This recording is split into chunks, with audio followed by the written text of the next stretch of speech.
Hi everyone, please আমাকে দেখে কেউ ভয় পেয়ে যেও না। আমি জানি আমাকে আতঙ্কবাদীদের মতো লাগছে, বাট ওয়েলকাম টু অ্যানাদার হাবিজাবি ব্লগ। আজকে আমাদের ছিল 3টে এক্সাম।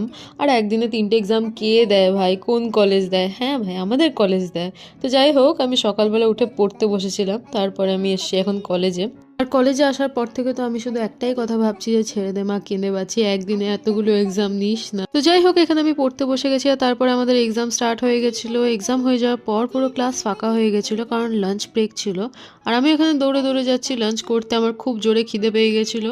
আমি গেছিলাম হসপিটালের ক্যান্টিনে, কারণ আজকে মায়ের সাথে লাঞ্চ করার কথা ছিল আর মাকে নিয়ে চলে এসেছি এখানে ক্যান্টিনে। আজকে লাঞ্চে রুটি ছিল, কারণ ভাত খেলে খুব বেশি ঘুম পায় আমার।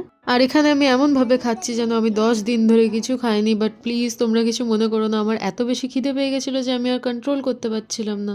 আমাদের লাঞ্চ ব্রেক হয় 1 ঘন্টা, আর 1 ঘন্টার আগে আমার লাঞ্চ করা হয়ে গেছিলো, তো আমি আবার কলেজ ক্যাম্পাসে চলে এসেছি।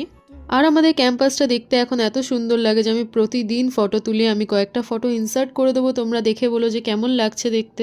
আর এতক্ষণ রোদের মধ্যে দাঁড়িয়ে দাঁড়িয়ে ফটো তোলার পর আমার মুখটা পুরো কালো হয়ে গেছে, তাই আমি এখন একটা আম গাছের তলায় চলে এসেছি। তারপর আমি বাড়ি চলে এসেছিলাম, তো বাড়ি এসে আমি ফ্রেশ হয়ে নিয়েছি আর তারপরে আমি আবার পড়তে বসে গেছি। আর পড়তে পড়তে আমার আবার খিদে পেয়ে গেছিলো, তাই আমি এখানে ম্যাগি বানিয়ে নিয়েছি। ম্যাগিটা না আমার খুব একটা বেশি পছন্দ না, কিন্তু বাড়িতে আর কিছু ছিল না। তারপরে আমি বিকালে বাইরে বেরোনোর জন্য রেডি হয়ে গেছি। আজকে বিকালে বেরিয়ে সেরকম কিছু খাইনি, শুধু এই দুটো ওয়েফার্স খেয়েছি।